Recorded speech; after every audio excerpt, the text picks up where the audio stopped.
1월 4일 말씀 묵상을 시작하겠습니다. 오늘 말씀은 로마서 8장 26절부터 30절까지 말씀입니다. 성경을 보면 많은 성경 인물들이 고난을 받는 그런 장면이 등장합니다. 대표적인 예가 욥이죠. 물질과 자녀들을 잃고 또한 육신의 고통까지 겪습니다. 하나님께서는 또한 에스겔의 아내를 데려가시는 방법으로 메시지를 선포하시기까지도 하셨습니다. 에스겔에게는 슬퍼하지도 그리고 장례를 치르지도 말라고 그렇게 명령하셨습니다. 이와 같이 많은 성경 인물들이 고난을 받았음을 우리는 알고 있습니다. 그리고 우리도 오늘날 신앙생활을 하면서 많은 고난을 겪고 있습니다. 그런데 정말 재미있는 사실은 무엇이냐? 하나님께서 이처럼 그의 백성들에게 수많은 고난을 허락하시는데 그럼에도 불구하고 단 한 번도 미안하다는 말씀을 안 하십니다. 성경 어디를 뒤져봐도 하나님께서 우리에게 사과를 하시는 그런 장면을 우리는 단 한 장면도 찾아볼 수가 없습니다. 자신이 준 고난에 대해서 절대로 타협하거나 미안해 하시지 않습니다. 왜일까요? 그만큼 우리가 나중에 맛보게 될 이 하나님의 나라의 이 영광이 어마어마하게 크다는 사실입니다. 그 하나님의 나라의 영광에 비하면 오늘날 우리가 겪는 또한 성경 인물들이 겪었던 그런 고난과 환난은 아무것도 아니다라는 사실이죠. 이처럼 현재의 고난은 장차 있을 이 천국의 영광에 비교할 수 없을 정도로 미약한 것입니다. 이것은 일부러 현재의 고난을 애써 축소하거나 무시하는 것이 아닙니다. 그게 아니라 오히려 고난을 힘써 극복할 때 그때 얻게 될 이 천국 영광이 지극히 큼을 말하려 하는 것이죠. 그렇기 때문에 우리는 그 어떠한 고난도 견딜 수가 있습니다. 또한 그 고난의 행군을 함께 해주시는 분이 계시기 때문에 우리는 그 고난을 또한 능히 견딜 수 있다라는 것이죠.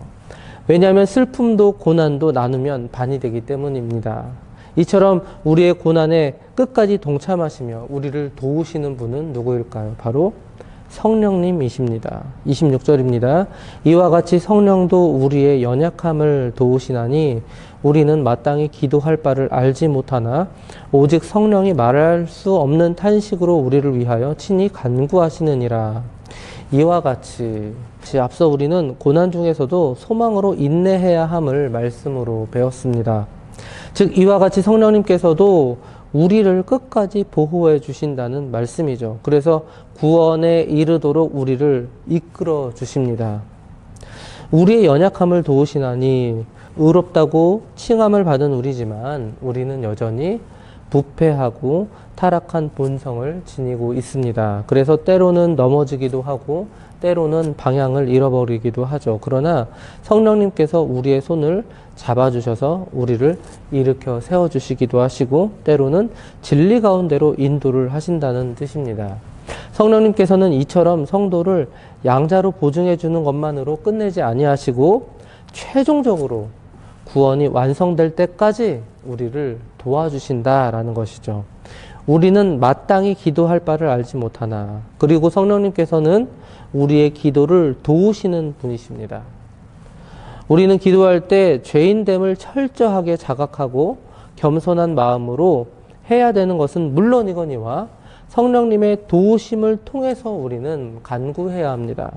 성령님의 도우심이 아니면 기도의 능력도 또한 기도의 내용도 우리는 찾지 못하기 때문이죠.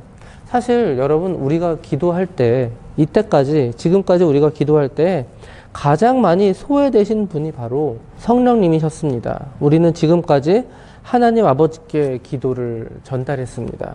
그리고 예수 그리스도의 이름으로 기도를 올려드렸죠. 그런데 우리의 기도 중에 성령님은 그 어디에도 계시지 않았습니다. 우리가 빠뜨린 것이죠. 그러나 기도에서 가장 중요한 것이 바로 내용입니다.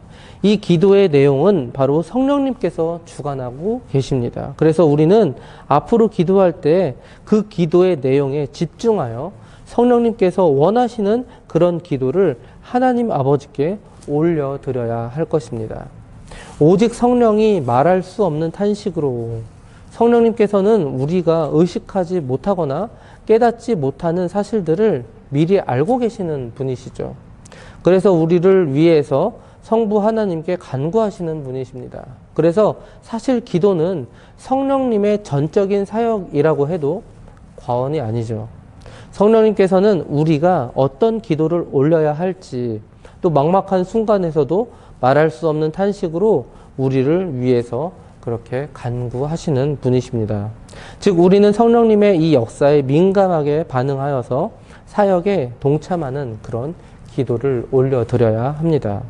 성부 하나님께, 그리고 예수 그리스도의 이름으로, 그리고 성령님의 감화 감동을 통한 내용으로 기도를 올려드리는 그런 장자 가족들이 되시기 바랍니다. 그렇다면 성령님은 과연 어떠한 분이시길래 우리가 마땅히 기도할 바를 알지 못하는 그런 내용을 하나님께 올려드리는 그런 기도를 하실 수 있으실까요? 그분은 바로 성부 하나님의 뜻을 정확하게 알고 계시는, 100% 알고 계시는 바로 성령 하나님이시다라는 것입니다. 27절입니다. 마음을 살피는 이가 성령의 생각을 아시나니 이는 성령이 하나님의 뜻대로 성도를 위하여 간구하심이니라. 여기서 마음을 살피시는 이가 바로 하나님이십니다. 그 하나님께서 바로 성령의 생각을 아십니다. 그리고 성령님께서는 하나님의 뜻을 아시는 분이십니다. 즉 성령님께서는 성도를 위해서 하나님의 뜻과 일치되는 기도를 해주십니다. 그러나 분명한 사실은 성령님의 이러한 사역은 우리가 기도할 때 우리의 심령 속에서 이와 같이 역사한다라는 사실이죠. 따라서 우리가 기도하지 않으면 성령님 역시 기도하지 않으십니다. 우리가 항상 기도에 힘써야 하는 이유가 바로 여기에 있다라는 것이죠. 바울은 데살로니가 교회에 이렇게 말씀을 전했습니다. 쉬지 말고 기도하라. 사랑하는 성도 여러분, 우리도 쉬지 말고 기도해야 합니다. 끊임없이 기도해야 합니다. 그리고 성령님의 도우심을 구하며 기도해야 합니다. 성령님께서 일하실 그 영역들을 우리는 절대로 침범해서는 안 됩니다. 우리의 뜻이 아닌 하나님의 뜻에 맞는 그 기도를 하기 위해서 우리는 기도를 온전히 누구에게 맡겨야 합니까? 바로 성령 하나님께 맡겨야 합니다. 28절입니다. 우리가 알거니와 하나님을 사랑하는 자, 곧 그의 뜻대로 부르심을 입은 자들에게는 모든 것이 합력하여 선을 이루느니라. 우리가 알거니와, 바울도 그리고 로마 교회 성도들도 잘 알고 있었습니다. 바로 하나님 아버지의 그 말씀을 통해서, 그리고 그들의 삶의 체험 등을 통해서 알 수 있었습니다. 그리고 오늘날 우리도 알고 있습니다. 무엇을 알고 있을까요? 바로 모든 것이 합력하여 선을 이루는 사실을 알고 있습니다. 하나님께서는 모든 것을 주장하시는 분이십니다. 그래서 결국에는 그분의 뜻대로 선한 결과가 역사를 합니다. 예를 들어서 이 요셉은 모진 인생을 살았죠. 형들에게 미움을 사서 애굽의 종으로 팔려가기도 했고, 그곳에서 10년을 종으로 살다가 또한 5개 수년간 갇히기도 했습니다. 그러나 이 모든 일들이 바로 애굽의 총리의 자리에 이르게 하는 동기였죠. 바로 하나님의 역사요, 하나님의 섭리였습니다. 그러므로 우리도 마찬가지죠. 우리 역시 사망의 음침한 골짜기로 다닐지라도 해를 두려워하지 않을 수 있는 이유가 바로 여기에 있다는 것입니다. 하나님의 역사와 하나님의 섭리가 언제나 우리와 함께한다라는 것이죠. 모든 것이 합력하여 선을 이루는 사실을 우리는 이처럼 알고 있습니다.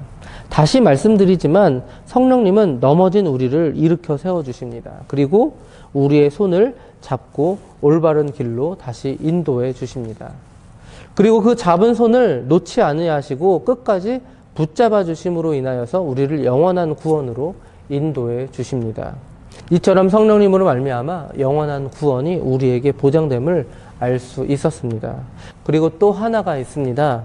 우리에게 영원한 구원이 보장되는 또 다른 이유는 바로 하나님의 예정하심입니다.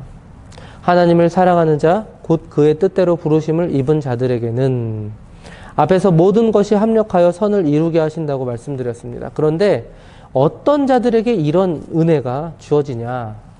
바로 하나님으로부터 부르심을 입은 자들입니다.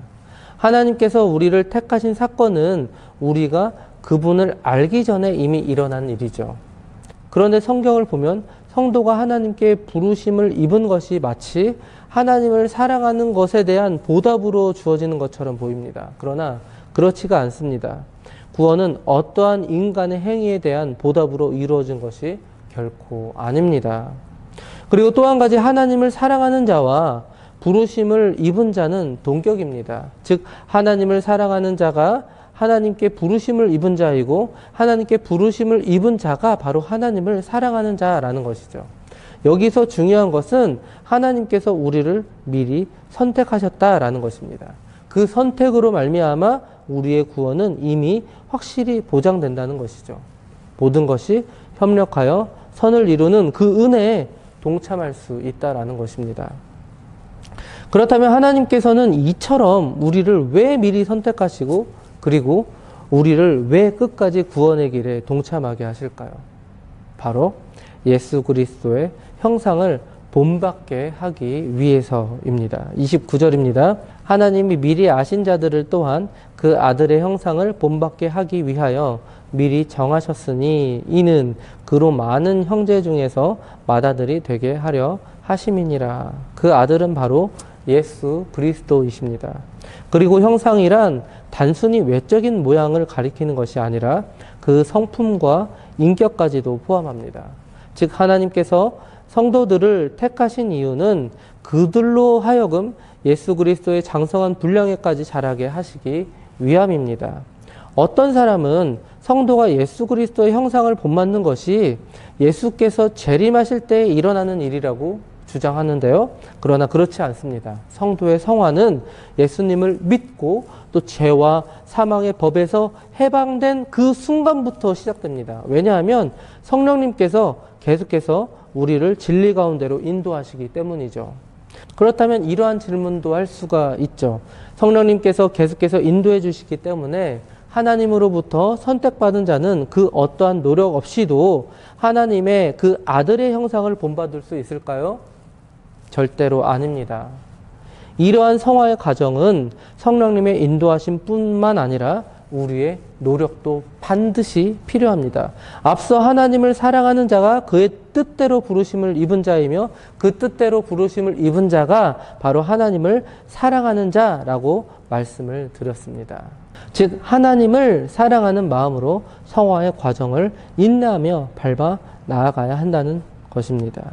빌립보서 3장 14절을 보시면 표대를 향하여 그리스도 예수 안에서 하나님이 위에서 부르신 부름의 상을 위하여 달려가노라 라고 말씀하였습니다. 마치 결승점을 향해 달리고 있는 경주자와 같이 우리는 그 목적지를 향해서 포기하지 말고 끝까지 최선을 다해야 한다라는 사실입니다. 마지막 30절입니다. 또 미리 정하신 그들을 또한 부르시고 부르신 그들을 또한 의롭다 하시고 의롭다 하신 그들을 또한 영화롭게 하셨느니라. 여기에는 구원의 과정이 자세히 나열되어 있습니다. 하나님은 미리 정하신 그들을 부르시고 그리고 의롭다 하시고 그리고 영화롭게 하십니다. 그런데 여기서 부르시다, 의롭게 하시다 라는 이 헬라어의 시제가 모두 과거 시제라는 것이죠. 이것은 무엇을 의미할까요? 인간의 구원은 최종적으로 미래의 어느 시점에 예수 그리스도께서 재림하시는 그 순간에 판단이 되는데 말입니다. 그러나 하나님의 구원 계획이 이미 하나님의 예정 가운데 확고하게 세워져 있다라는 뜻이죠. 그리고 이 모든 사실은 절대로 변함이 없이 온전하게 이루어질 것입니다. 이미 우리는 승리하였습니다. 그래서 끝까지 포기하지 말아야 할 이유가 여기에 있는 것입니다. 사랑하는 성도 여러분, 이제 말씀을 마무리하겠습니다. 오늘 말씀을 통해서 우리는 두 가지 중요한 사실을 깨닫습니다. 첫 번째, 하나님께서는 우리를 선택하셨습니다. 그리고 우리에게 구원을 끝까지 보장해 주십니다. 하나님께서 예정하셨고 그리고 성령님께서 우리를 도와주십니다. 그래서 우리는 그 어떠한 고난과 고통 속에서도 소망을 품을 수 있습니다. 우리를 향한 하나님의 계획은 절대로 변함이 없으시다라는 것이죠. 그리고 두 번째, 그럼에도 불구하고 우리는 성화의 노력을 결코 게을리해서는 안 된다라는 것입니다. 예수 그리스도의 형상을 본받는 자가 되기 위해서 우리는 포기하지 않고 전진해야 합니다. 예수 그리스도의 피값은 그야말로 세상 그 어떤 것으로도 살 수 없는 값진 은혜이기 때문입니다. 어떠한 고난 속에서도 감사합시다. 그리고 어떠한 고난 속에서도 포기하지 맙시다. 하나님은 오히려 그 고난을 통해서 우리를 예수 그리스도의 형상으로 빚으실 것입니다. 오늘도 그 성화의 과정에 기꺼이 감사함으로 동참하시는 장자 가족들이 되시기 바랍니다.